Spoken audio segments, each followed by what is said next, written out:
جو گرا آپ ہاتھ سے لگاتے ہیں پھر وہ دانتوں سے کھلتی ہے. وہی مروان حضرت عثمان کی شہادت کا سبب بھی بن گیا جسے حضرت ابوبکر عمر نے بھی حضور کی وجہ سے انٹر نہیں ہونے دیا تھا مدینے میں.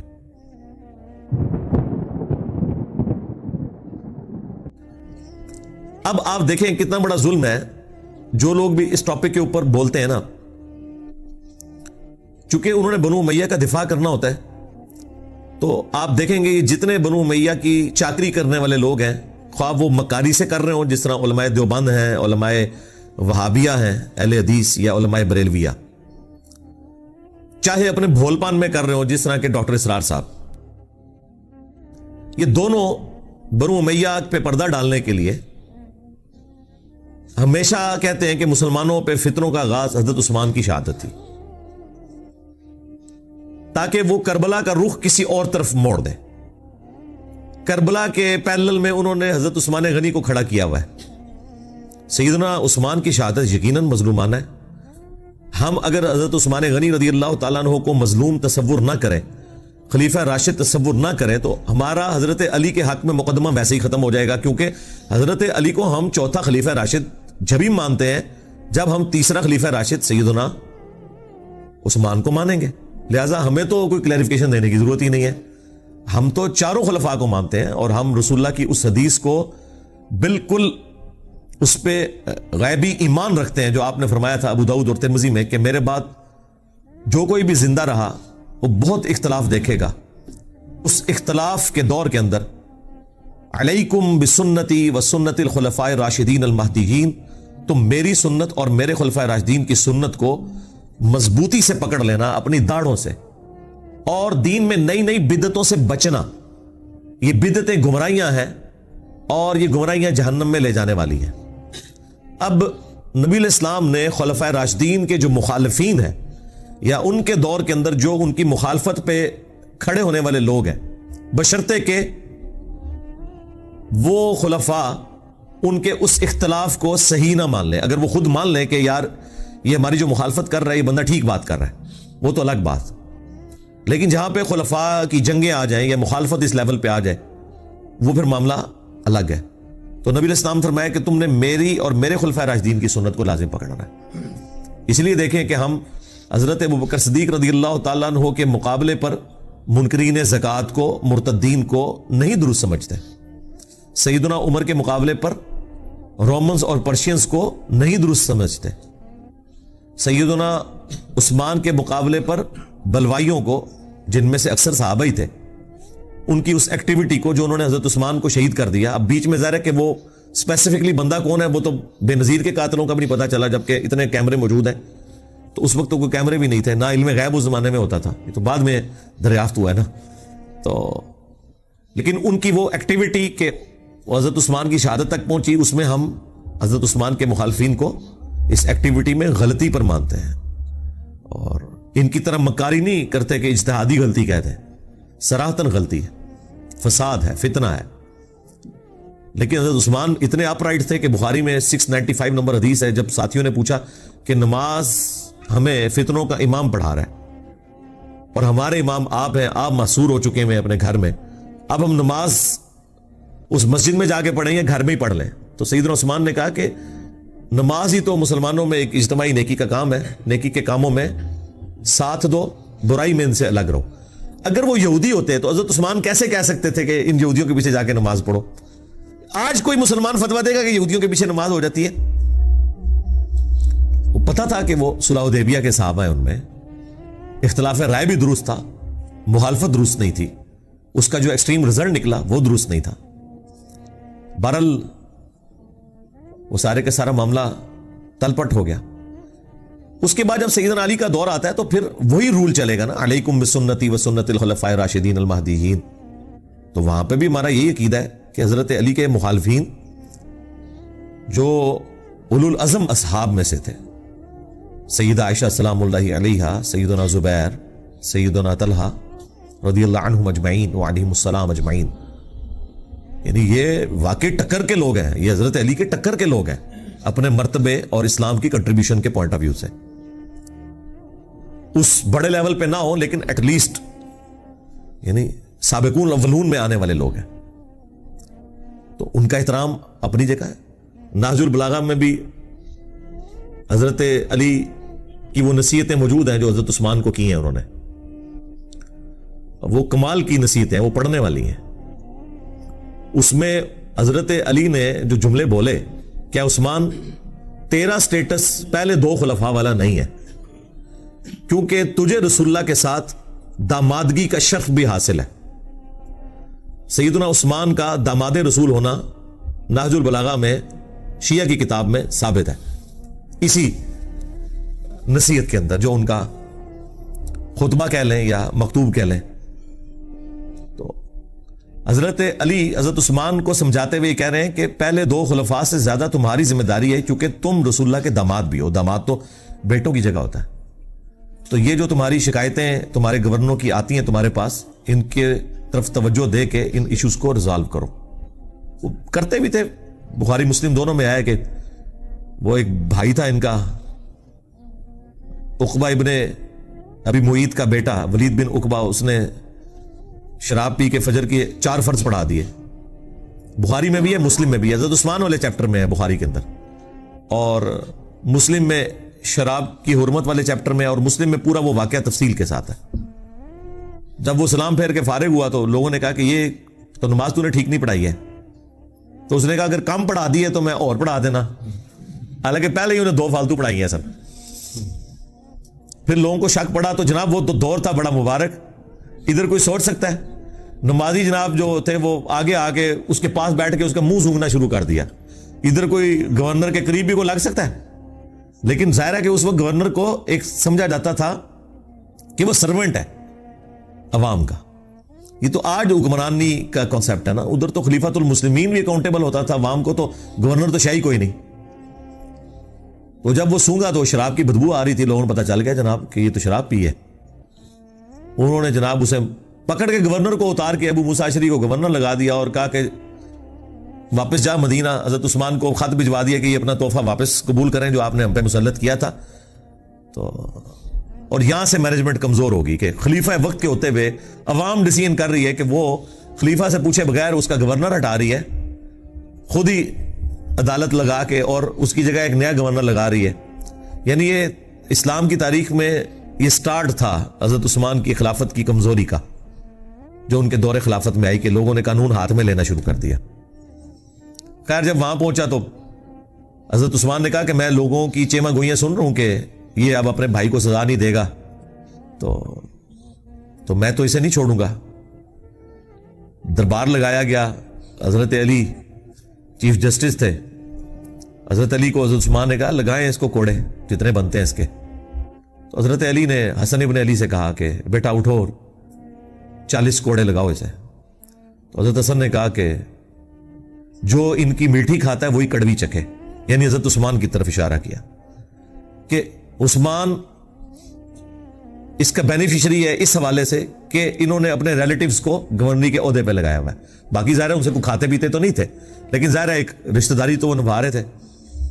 تو اب کڑوی بھی یہی چکھے, کیونکہ اس زمانے میں قبائلی تعصب بہت زیادہ تھا. بنو امیہ بنو ہاشم کی لڑائیاں تو رسول اللہ کی بعثت سے پہلے سے تھیں, ان کا آپس کا جیلسی فیکٹر. تو اس کی طرف ان کا اشارہ تھا کہ میں یہ کام نہیں کروں گا. تو حضرت علی نے اس کا کوئی برا نہیں مانا. حضرت حسن وہاں سے چلے گئے, باپ کی بات نہیں مانی. آپ اندازہ کریں, اور یعنی اس سے آپ اندازہ کریں کہ اس زمانے میں کتنا ان گورنروں کے بارے میں نفرت پائی جاتی تھی. مسلم شریف کے الفاظ ہیں, پھر حضرت علی نے اپنے دوسرے بیٹے عبداللہ ابن جعفر, جو بھتیجا بھی لگتا تھا اور بیٹا بھی, بیٹا اس لیے کہ اس کی والدہ کے ساتھ حضرت جعفر کی وفات کے بعد حضرت ابو بکر نے شادی کی تھی, اس سے محمد بن ابی بکر پیدا ہوئے تھے, اور وہ بھی حضرت علی کے زیر کفالت تھے. یہ 2 بیٹے تھے بڑے لاڈلے, محمد بن ابی بکر اور عبداللہ بن جعفر, جو والدہ کی طرف سے تھے. اور عبداللہ بن جعفر کو تو اپنی بیٹی زینب بھی دے دی حضرت علی نے, وہ داماد بھی بنے بعد میں. تو کہا عبداللہ اٹھ اور لگا کوڑے. جب 40 ہوئے تو انہوں نے کہا بس 40 ٹھیک ہیں. رسول اللہ 40 لگواتے تھے, حضرت ابو بکر بھی 40, حضرت عمر نے 80 کر دیے تھے, کیونکہ اس زمانے میں لوگ زیادہ شراب پینا شروع ہو گئے تھے. ظاہر ہے جب آپ کی وظیفے لگ جائیں, دنیا کے مال کی ریل پیل ہو جائے. بخاری مسلم میں موجود ہے کہ حضرت عمر کے زمانے میں شراب پینا زیادہ ہو گئی تھی ایز کمپیئر ٹو حضرت ابو بکر کے دور کے. کوئی مال آ گیا تھا, کام کرنے کو کوئی نہیں, تو پھر یہی کچھ ہی ہوگا نا. تو حضرت عمر نے اس کی سزا تعزیراً حضرت علی کے مشورے سے بڑھا کے 80 کوڑے کر دی. وہ قرآن سے ڈیڈکٹ کی تھی کہ جو کسی عورت کے اوپر تہمت لگائے اس کی سزا 80 کوڑے ہے سورہ نور میں. تو حضرت علی نے کہا کہ جو بندہ شراب پیتا ہے وہ پھر ہر بندے پہ تہمت ہی لگاتا ہے, اسے پتا تو ہوتا ہی نہیں وہ کیا کر رہا ہے. تو 80 کوڑوں کی سزا مقرر کی گئی. یہاں پہ بھی حضرت علی نے 80 کوڑے لگوا سکتے تھے حضرت عمر کی سنت پہ عمل کرتے ہوئے, لیکن کہا بس 40 بہت ہے, ٹھیک ہے, معافی کر دی. بالوں نے کہا نہیں 40 ہی ٹھیک ہے, مجھے دونوں پسند ہیں. اس سے آپ کو ذرا تھوڑا اس چیز کا اندازہ ہو جائے گا اس زمانے کے اندر جو معاملات چل رہے تھے. تو بیسیکلی یہ سارا کام بنو امیہ کے گورنروں کی وجہ سے بگڑا, جس کی وجہ سے حضرت عثمان بھی پھر شہید ہو گئے. تو اس لیے امت کا پہلا فتنہ جو ہے وہ حضرت عمر کی شہادت ہے, اور امت کا آخری بڑا فتنہ حضرت حسین کی شہادت ہے. لیکن یہ جتنے ناصبی ہیں یا ناصبی نواز ہیں یا متاثرین ناصبیت ہیں, وہ کہتے ہیں پہلا فتنہ حضرت عثمان کی شہادت ہے اور آخری فتنہ واقعہ کربلا ہے. کیونکہ اگر آپ وہاں سے سٹارٹ کرتے ہیں پھر آپ کو بات نہیں سمجھ آئے گی. وہ مولانا صاحب کہتے ہیں پیچھے ٹرو, پیچھے, تو پیچھو ٹرنا پڑے گا. تو وہ پیچھے آپ جائیں گے تو پھر یہ چیزیں ہیں. اس لیے میں نے ایک ویڈیو بھی ریکارڈ ہوئی ہے حضرت عثمان شہید کیوں ہوئے, اس میں اور بھی کافی ساری احادیث ہیں. اب میں اس پہ بولوں فی البدی تو آدھا گھنٹہ 1 گھنٹہ اور لگ جائے گا, چونکہ وہ سوال آپ نے پہلا ایسا رکھا ہے.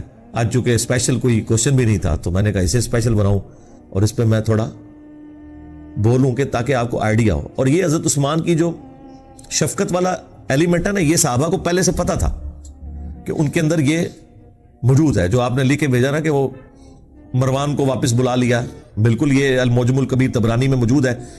مروان کا والد جو تھا حکم, یہ رسول اللہ کی نقلیں اتارا کرتا تھا. ان دونوں باپ بیٹا کو حضور نے مدینہ بدر کر دیا. حضرت ابوبکر کے دور میں حضرت عثمان نے بڑی کوشش کی کہ واپس آ جائے, تو حضرت ابوبکر نے کہا جو گرا رسول اللہ نے لگائی ہے وہ میں نہیں کھول سکتا. تو حضرت عمر نے بھی نہیں واپس آنے دیا. حضرت عثمان جب خلیفہ بنے تو وہ واپس لے آئے. بس وہ اس پہ ہی میں جملہ بولتا ہوں کہ اتھانا لائیاں یا پھر دنداں نال کھولنیاں پہنیاں نے. جو گرا آپ ہاتھ سے لگاتے ہیں پھر وہ دانتوں سے کھلتی ہے. وہی مروان حضرت عثمان کی شہادت کا سبب بھی بن گیا, جسے حضرت ابوبکر عمر نے بھی حضور کی وجہ سے انٹر نہیں ہونے دیا تھا مدینے میں. اپنی بیٹی بھی دے دی, اسے داماد بنا لیا. اپنی طرح سے تو نیکی کی کہ شاید یہ انسان کا بچہ بن جائے. اور یہ پورے اخلاص کے ساتھ سیدنا عثمان نے کیا, کوئی بدنیتی نہیں تھی. دیکھیں ایک بندے کا پورا ٹریک ریکارڈ ہے جس کی پوری زندگی قربانیوں سے عبارت ہو, کسی ایک خاص موقع پہ جا کے وہ کچھ مس ہینڈلنگ کر دے. یہ امپلائڈ ہوتا ہے کہ وہ مس ہینڈلنگ کو آپ نے اس کی پوری زندگی کے کریکٹر میں سمجھنا ہے, نہ کہ یہ کہ اس ایک مس ہینڈلنگ کی بنیاد پہ آپ اس کی اسلام کے لیے خدمات کو 0 سے ملٹیپلائی کرتے ہیں. یہ رافضی کرتے ہیں کہ وہ حضرت عثمان کے چند ڈیسیژنز کو لے کے ان کی پوری زندگی کو اس سے 0 سے ملٹیپلائی کرتے ہیں. ہم پوری قربانیاں ان کی دیکھتے ہوئے یہاں پہ مس ہینڈلنگ کو سمجھتے ہیں کہ یہ ان کی شفقت کا ایک ایلیمنٹ تھا. اور میں اس کو پرسنلی خود سمجھ سکتا ہوں, میرے اندر بھی یہ والا ایلیمنٹ ہے کہ میں ٹالریٹ بہت زیادہ کرتا ہوں. اس کی وجہ سے بعض اوقات اپنے اسٹوڈنٹس کی گالیاں بھی کھانی پڑتی ہیں, لیکن میری کوشش ہوتی ہے اگر کسی کو ڈھیل دی ہے نا, این ممکن ہے کہ وہ پلٹ آئے اگر اس کے اندر کوئی آپ سمجھ لیں حق کا مادہ موجود ہے. لیکن اس کے باوجود اگر وہ بار بار اس طرح کی ایکٹیویٹی پرفارم کرے, پھر میں ظاہر ہے کہ صرف نظر نہیں کرتا, پھر میں حضرت عمر کی طرح سخت ہو جاتا ہوں. لیکن پہلے حضرت عثمان والی نرمی میرے اندر موجود ہوتی ہے اپنے ہر اس اسٹوڈنٹ کے لیے جس کے لیے میں چاہتا ہوں کہ یار اس کے اندر کوئی اصلاح کا معاملہ ہو سکتا ہے. اب مجھے وہ تفصیلات بتانے کی ضرورت نہیں, نہ عام بندوں کو اس کی ضرورت ہے, وہ ہمارے مینیجریل ایشوز ہوتے ہیں. لیکن جب ونس مجھے کلیئر ہو جائے نا, کرسٹل کلیئر, پھر میں حضرت عثمان والا ایٹیچیوڈ نہیں کرتا. شروع میں رکھتا ہوں, بعد میں پھر حضرت عمر والا ایٹیچیوڈ. سیدھی سی بات ہے, پھر والی بات نہیں ہوگی. تو یہ مروان ہی پھر اسی نے مور لگائی تھی, آپ کو پتا ہے. محمد بن ابی بکر اور 300 ساتھیوں کے قتل کا فتویٰ لکھ دیا تھا جب مصر کے گورنر کی شکایت آئی تھی. تو حضرت عثمان نے تو یہ لکھوایا تھا کہ وہ گورنر معزول اور محمد بن ابی بکر گورنر, اور مروان نے خاتمہ لکھا کہ جیسے ہی یہ پہنچے ان ساروں کو قتل کر دو, اور خط لادہ سے حضرت عثمان کی مور لگا کے بھیج دیا. وہ تو راستے میں جب وہ ایک گھوڑ سوار جا رہا تھا تو محمد بن ابی بکر کی نظر پڑ گئی, وہ بڑے شارپ تھے. انہیں کہا کام پہ ہے ساڑھے نال, منو نہ منو, اس کو پکڑا دو. خط نکل آیا. پھر وہ سارے واپس آ گئے. حضرت عثمان کے گھر کا گھیراؤ کیا 40 دن تک, پانی تک بند کر دیا. تو وہ غصہ تو وہ صحیح نکال رہے تھے، لیکن جو ایکٹیویٹی پرفارم کر دی وہ بہت ایکسٹریم تھی. اور دوسری طرف عثمان کی بھی شرافت ہے کہ انہوں نے اپنے حق میں کوئی تلوار کسی کو نہیں اٹھانے دی. ان کو تو اندازہ نہیں تھا کہ یہ پروٹیسٹ جو ہے اس لیول تک چلا جائے گا. اور وہ جو گورنر تھا مصر کا عبداللہ بن سعد ابی سرا، وہ بھی حضرت عثمان کا بھائی لگتا تھا رشتے میں، اور یہ وہی تھا جو کاتب وہی مرتد ہو گیا ہوا تھا. سنن نسائی اور ابو داؤد میں حدیث ہے. اور حضور نے 4 بندوں کے لیے فرمایا تھا کہ یہ غلاف کعبہ میں بھی چھپے ہونا، انہیں قتل کر دینا ہے. یہ بھی لحاظ نہیں کرنا کہ غلاف کعبہ کے اندر ہے کہ کعبے کی حرمت ہے، ان کے لیے حرمت بھی اٹھ جائے گی. ان میں سے ایک بندہ تھا، حضرت عثمان نے اسے اپنے گھر چھپا لیا. سنن نسائی میں ابو داؤد میں، یہ میں نے کربلا والے ریسرچ پیپر میں ڈالا ہوا ہے سب کچھ. اللہ کے حضور کے سامنے پروڈیوس کر دیا، کہا یا رسول اللہ میرے کہنے پہ سے معاف کرتا ہے. اب یہ تو بندہ ہی نہیں تھا. جب اللہ کے نبی کا حکم آ گیا تو وہ تو سب سے اوپر ہے. اب حضور کو غصہ تو آیا، ناراضگی تو ہی، آپ نے اپنا چہرہ انور پھیر لیا. حضور کے غصے کا اظہار بس اتنا ہی ہوتا تھا، اور یہ بہت بڑی بات ہوتی تھی آپ چہرہ انور پھیر لیں. حضرت عثمان دوسری طرح سے آیا، یا رسول اللہ میرے کہنے پہ معاف کرتے. ٹھیک ہے، 3 دفعہ ریکویسٹ کی، آپ چہرہ پھیرتے رہے. 4تھی دفعہ حضور نے کہا چلو ٹھیک ہے. وہ جب حضرت عثمان اس کو لے کے خوشی خوشی وہاں سے نکل گئے، حضور نے فرمایا تم میں سے کوئی ایک بھی ایسا نہیں تھا جو اسے قتل کر دیتا. جب تم دیکھ رہے ہو کہ میں اپنا چہرہ انور پھیر رہا ہوں تو تم اس کا مطلب نہیں سمجھ رہے تھے کہ اس کو نہیں چھوڑنا. کاتب وحی تھا. کاتب وحی مرتد ہونے کا مطلب ہے کہ حضور کی نبوت کو چیلنج کیا اس نے کہ یہ نعوذ باللہ من ذالک، یہ سب کچھ فراڈ چل رہا ہے. جس طرح بخاری مسلم میں ہے کہ ایک کاتب وحی کہتا تھا کہ محمد کو تو کچھ پتا نہیں، جو میں لکھ دیتا ہوں وہی قرآن ہوتا ہے. تو حضور کو اتنا غصہ ہے، آپ نے فرمایا یہ مر گیا، زمین اسے قبول نہیں کرے گی. بخاری مسلم کے الفاظ ہیں، اس کو دفناتے تھے، زمین اٹھا کے پرے پھینکتی تھی. یہ معجزہ لوگوں نے دیکھا، اور لوگوں میں مشہور ہوا کہ شاید یہ رات کے وقت حضور کے ساتھی اسے نکال کے باہر پھینک دیتے ہیں. انہوں نے بہت گہری قبر کھودی، پہرا دیا، پھر لاش صبح باہر پڑی ہوئی تھی. پھر ان کو پتا چل گیا کہ بھائی یہ اس نے حضور کی نبوت کے اوپر ہاتھ ڈالا. یہ ہونا ضروری تھا کیونکہ قرآن کے اوپر ہی تو سارا ایک معاملہ چل رہا تھا. اگر قرآن ہی ڈاؤٹ فل ہوتا ہے تو پھر نبی علیہ السلام کی نبوت تو سٹیک پہ لگ جانی تھی. وہ بھی کاتب وحی تھا، اور اس نے سورہ آل عمران، سورہ بقرہ حضور سے پڑھی ہوئی تھی. یہ لوگ کاتب وحی کو فضیلت کے طور پہ پیش کر رہے ہوتے ہیں. 2 کا تو میں نے آپ کو حال بتا دیا. ایک مرتد ہو کے مرا اور لاش اس کی باہر نکل آئی، اور دوسرے کو حضور نے کہا یہ غلاف کعبہ میں چھپا اسے قتل کر دینا، عبداللہ بن سعد ابی سرا. تو حضور نے فرمایا کہ جب تم دیکھ رہے ہو کہ میں چہرہ اقدس پھیر رہا ہوں تو اسے مار کیوں نہیں دیا تم نے؟ تو صحابہ نے کہا یا رسول اللہ آپ ایک دفعہ ہمیں آنکھ سے یوں کر کے اشارہ کر دیتے نا تو ہم اسے نہ چھوڑتے. آپ نے فرمایا نبی کے لیے شایع نہیں کہ وہ آنکھ سے اشارہ کرے. نبی کے اخلاق اتنے بلند درجے کے ہیں کہ وہ اس طرح کا معاملہ نہیں کر سکتا کہ وہ آنکھوں سے اشارے کرے. ٹھیک ہے، یعنی بڑے کلین سلیٹ لوگ ہوتے ہیں انبیاء. ان کے اندر مکاری، چلاکی، ہوشیاری، عقل مندی ہوتی ہے، لیکن یہ والی حرکتیں نہیں ہوتی ہیں کیونکہ ان کے سٹیٹس کا تقاضا ہے. بس وہی پھر آپ دیکھ لیں، اسی کی وجہ سے پھر وہ پورا معاملہ تلپٹ ہو گیا. لیکن بہرحال جب حضرت معاویہ رضی اللہ تعالیٰ عنہ خلیفہ بنے یا بادشاہ بنے، اس وقت بھی عبداللہ بن سعد ابی سرا یہ زندہ تھا. لیکن یہ حضرت معاویہ کے ساتھ پھر نہیں ہوا. اللہ نے اس کی کوئی نیکی قبول کر لی. آخری زندگی اس کی بڑی اچھی گزری ہے. یہ اس کو پوری گیم سمجھ آ گئی تھی کہ یہ سارے کا سارا جال جو بنا گیا نا یہ بنو امیہ نے حکومت کے لیے کیا. تو یہ پھر گمنامی میں پھر مرا ہے، یہ سب کچھ چھوڑ کے چلا گیا تھا. باقی ہم تو رضی اللہ تعالیٰ عنہ ہی کہتے ہیں، ظاہر نبی الاسلام کی رسپیکٹ کی وجہ سے.